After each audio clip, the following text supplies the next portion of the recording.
అందరికీ నమస్కారం. Welcome to our channel.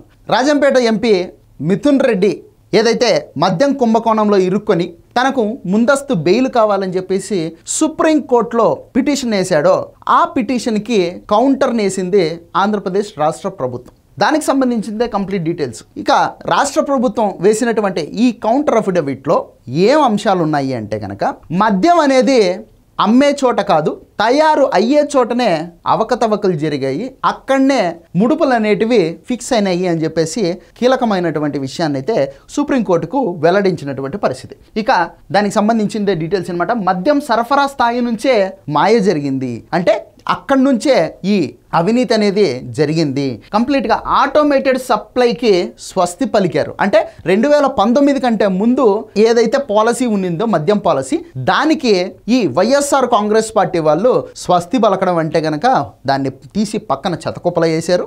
తర్వాత మాన్యువల్ విధానాన్ని తీసుకొని వచ్చారు. మాన్యువల్ విధానాన్ని తీసుకొని రావడం అంటే వాళ్ళకు నచ్చినటువంటి డిస్టిలరీస్ని తీసుకొని వచ్చి ఆంధ్రప్రదేశ్లో అమ్మకాలకు అనుమతులు అయితే ఇవ్వడం జరిగింది. కనీసం 3,500 కోట్ల రూపాయల అవినీతి అయితే ఇందులో జరిగింది అని చెప్పేసి ప్రధానంగా ఈ సుప్రీంకోర్టులో వేసినటువంటి కౌంటర్ అఫిడవిట్లో పేర్కొనడం జరిగింది. మిథున్ రెడ్డే ఈ కుంభకోణం ప్రధాన పాత్రధారి.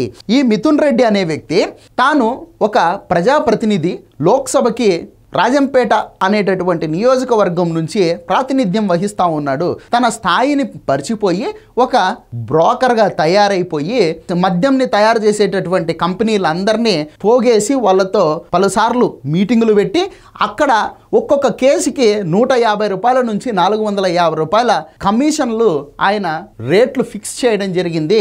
ఈ మిథున్ రెడ్డి ఇందులో ప్రధాన పాత్రధారి అని చెప్పేసి ఆ కౌంటర్ అఫిడవిట్లో వాళ్ళు వేయడం జరిగింది. ఆంధ్రప్రదేశ్లో 2019-24 మధ్య కాలంలో భారీ స్థాయిలో మద్యం కుంభకోణం జరిగిందని రాష్ట్ర ప్రభుత్వం పేర్కొంది. కొన్ని ఎంపిక చేసినటువంటి సంస్థల బ్రాండ్ల మద్యం మాత్రమే అమ్ముకునేందుకు వీలుగా ఈ వైసీపీ ఎంపీ మిథున్ రెడ్డితో పాటు మరికొంత శక్తివంతమైనటువంటి నాయకులు కనీసం 3,500 కోట్ల రూపాయలు ముడుపులుగా దండుకున్నారు అని చెప్పేసి తాము చేసినటువంటి దర్యాప్తులో తేలింది అని చెప్పేసి రాష్ట్ర ప్రభుత్వం కౌంటర్ అఫిడవిట్ వేయడం జరిగిందనమాట. మిథున్ రెడ్డి సుప్రీంకోర్టులో తాను ముందస్తు బెయిల్ కోసం అని చెప్పేసి పిటిషన్ వేసుకున్నాడు. ఈ మేరకు కౌంటర్ దాఖలు చేసింది ఆంధ్రప్రదేశ్ రాష్ట్ర ప్రభుత్వం. మద్యం అమ్మకాలను మ్యానిపులేట్ చేసి చాలా శక్తివంతమైనటువంటి వ్యక్తులకు లంచాలు ఇచ్చేందుకు అంగీకరించినటువంటి కొన్ని డిస్టిలరీస్కి మాత్రమే ఆంధ్రప్రదేశ్లో అమ్ముకునేలాగా, తమ మద్యాన్ని అమ్ముకునేలాగా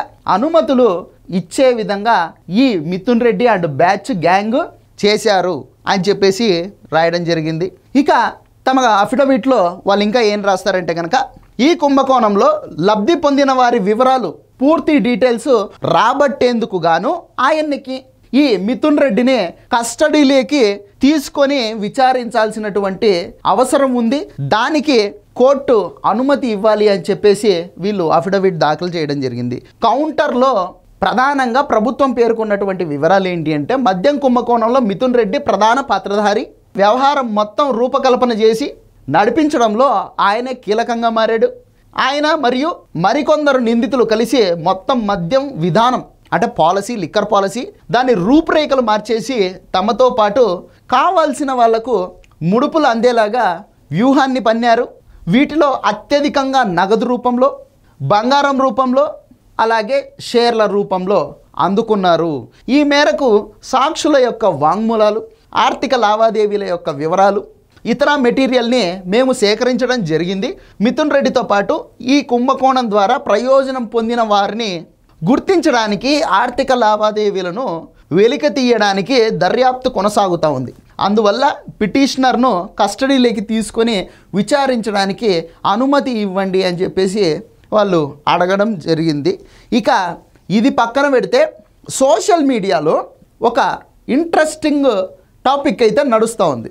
వైఎస్ఆర్ కాంగ్రెస్ పార్టీని సపోర్ట్ చేసేటటువంటి ఈ సోకాల్డ్ పేటీఎం బ్యాచ్ అంతా ఒక టాపిక్ని రన్ చేస్తూ ఉన్నారు. అదేంటి అంటే 1,000 కోట్ల కుంభకోణం అవినీతి చేసి చెంచల్గూడ జైల్లో 16 నెలలు జైల్లో ఉండొచ్చాడు రిమాండ్ ఖైదీగా మా జగనన్న.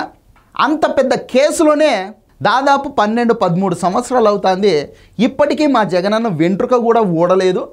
ఆయన ప్రశాంతంగా బయట తిరుగుతూ ఉన్నాడు. ఒక దఫా ముఖ్యమంత్రిగా కూడా చేసేసాడు. అంత తిమింగలం లాంటి కేసులోనే ఆయన ఏం పీకపోయారు. ఈ ఆవగింజంత లిక్కర్ స్కామ్లో ఆయన్ని మీరు ఏం చేయగలుగుతారు అని చెప్పేసి జబ్బలు జరుచుకుంటా ఉన్నారు సిగ్గు లేకుండా. సరే, వాళ్ళంటే పేటీఎం బ్యాచ్, వాళ్ళకి వచ్చేది 5 రూపాయలు కాబట్టి వాళ్ళు అలాగే ప్రవర్తిస్తారని మనం అనుకున్నప్పటికీ కూడా వాళ్ళకు ఒక విషయం చెప్పాలి.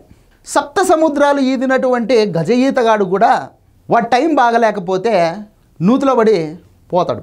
సో ఎప్పుడు ఏం జరుగుతుందో తెలీదు. జగన్మోహన్ రెడ్డి గారు అయితే అంతిమంగా ఈ లిక్కర్ స్కామ్లో ప్రధానంగా లబ్ధిదారుడు కాబట్టి అదనమాట మ్యాటర్. సో ఇది విషయం. ఈ వీడియో నచ్చితే లైక్ చేయండి, సబ్స్క్రైబ్ చేయండి, షేర్ చేయడం మాత్రం మర్చిపోవద్దు. Thank you.